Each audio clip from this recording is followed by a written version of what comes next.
오늘 오전 11시 32분 강원 강릉시 대관령 휴게소에서 80대 여성이 몰던 SUV 차량이 식당 안으로 돌진하는 사고가 발생했습니다. 사고 차량은 휴게소 내 식당가의 유리벽을 뚫고 그대로 진입했고 식사 중이던 손님들을 덮친 뒤 배식대를 들이받고서야 멈췄습니다. 식당 내부는 순식간에 아수라장으로 변했고 사람들은 바닥에 쓰러져 움직이지 못한 채 구조를 기다렸습니다. 이 사고로 시민 10명이 다쳐 병원으로 옮겨졌으며 다행히 현재까지 생명에 지장이 있는 부상자는 없는 것으로 전해졌습니다. 부상자 가운데 5명은 국내에 체류 중인 외국인 유학생들로 확인됐습니다. 사고 차량이 진입한 구역에는 원래 차량 진입을 막는 보호용 말뚝이 설치돼 있었지만 차량의 충격으로 뽑혀나간 것으로 확인됐습니다. 당시 상황을 목격한 시민은 차량이 급가속하는 듯한 엔진 소리가 들렸다고 전했습니다. 운전자인 80대 여성은 경찰 조사에서 주차 중 페달을 잘못 밟았다고 진술했으며 음주나 약물 복용 정황은 발견되지 않았습니다. 경찰은 현재 현장 CCTV 영상을 분석하며 정확한 사고 원인을 조사하고 있습니다. 이상 K토탈 채널입니다. 다음 소식입니다. 2일 오후 6시 12분쯤 경기 구리시 교문동의 한 교회에서 화재가 발생했습니다. 당시 예배 중이던 신도 100여 명은 모두 대피해 인명 피해는 없었습니다. 소방당국은 대응 1단계를 발령하고 70명의 인력과 28대의 장비를 투입해 1시간 40여 분 만에 큰 불길을 잡았습니다. 경찰과 소방은 진화 작업을 마치는 대로 정확한 화재 원인과 피해 규모를 조사할 예정입니다. 이상 K토탈 채널입니다. 다음 소식입니다.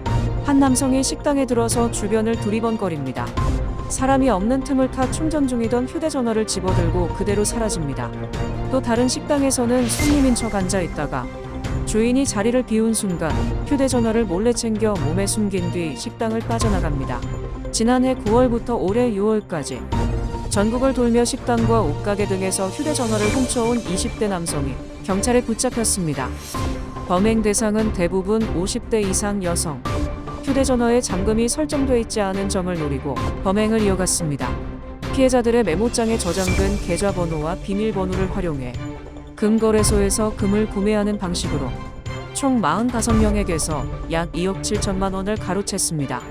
경찰은 CCTV 분석을 통해 용의자가 장거리 이동 시 열차를 이용한다는 사실을 파악했고 역사 주변에서 열흘간 잠복 수사를 벌인 끝에 대전역 주차장에서 범인을 체포했습니다. 검거된 남성은 폭행과 사기 등 전과 27범, 10개월 전 상습 절도 혐의로 복역하다 출소한 뒤 다시 범행을 저지른 것으로 드러났습니다. 훔친 또는 대부분 도박에 사용된 것으로 확인됐으며 경찰은 이 남성을 절도 혐의로 구속 송치했습니다. 이상 K토탈 채널입니다. 다음 소식입니다.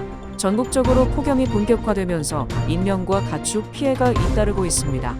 서울에는 올해 첫 폭염주의보가 내려졌고 남부 지역에선 이미 가축 폐사가 확산되고 있습니다. 30일 낮 12시 서울 전역에 폭염주의보가 발효됐습니다.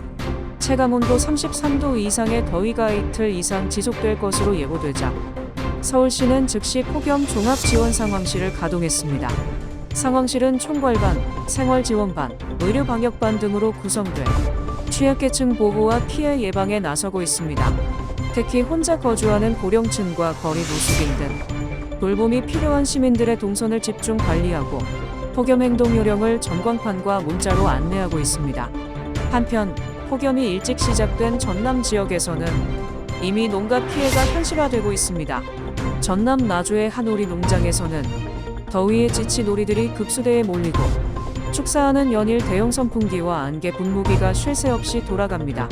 최근 전남 17개 시군 71개 농가에서 닭과 오리, 돼지 등 약 3만 4천 마리의 가축이 폐사했으며 피해액은 3억 5천만 원으로 추산되고 있습니다. 전남도는 열 차단제와 스트레스 완화제를 긴급 보급하고 총 186억 원 규모의 폭염 대응 예산을 투입해 추가 피해를 막고 있습니다.